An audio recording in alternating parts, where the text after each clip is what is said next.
कुठल्या कामात व्यस्त आहेस मित्रा? अरे एक नवं ट्रेडिंग अकाउंट खोललंय मी. ब्रोकरला मार्जिनसाठी काही पैसे ट्रान्सफर करतोय मी. कसल्या माध्यमातून? त्याने एक UPI ID पाठवलाय. हे नक्की तपासून घ्या की ती UPI ID व्हेरीफाईड आहे की नाही, कारण अनेकदा फ्रॉड UPI ID मध्ये पैसे ट्रान्सफर केल्यामुळे तोटा होऊ शकतो. फक्त UPI IDच नाही, कित्येक वेळा तर ब्रोकरच्या खोट्या वेबसाईट्स आणि ॲप्स सुद्धा बनवल्या जातात, ज्याच्या माध्यमातून चांगल्या नफ्याचं प्रलोभन देऊन गुंतवणूकदारांना फसवलं जातं. म्हणूनच गुंतवणूकदार होण्याआधी शोधकर्ता होणं गरजेचं आहे.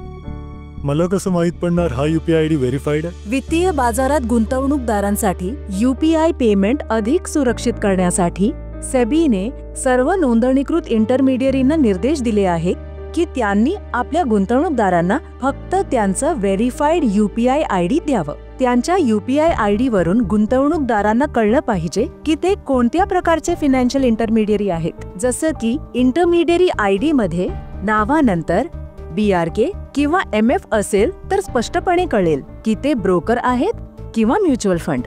@ या चिन्हानंतर व्हॅलिड हा शब्द लिहिलेला असावा आणि त्यानंतर बँकेचं नाव आणि कन्फर्मेशन स्क्रीनवर ॲपमध्ये अशा प्रकारच्या हिरव्या त्रिकोणात पांढरा थम्स अप दिसला पाहिजे.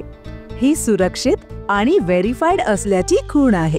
वाह, हे तर खूपच छान आहे. आता मी निश्चिंत होऊन माझे पैसे ट्रान्सफर करू शकतो. आपल्या नोंदणीकृत ब्रोकर किंवा इंटरमिडियरींकडून त्यांचा ऑफिशियल व्हेरीफाईड UPI ID मागा आणि त्याच्यावरच गुंतवणुकीसाठी पैसे ट्रान्सफर करा. समजूतदार बना, योग्य गुंतवणूक करा. An investor awareness initiative by SEBI.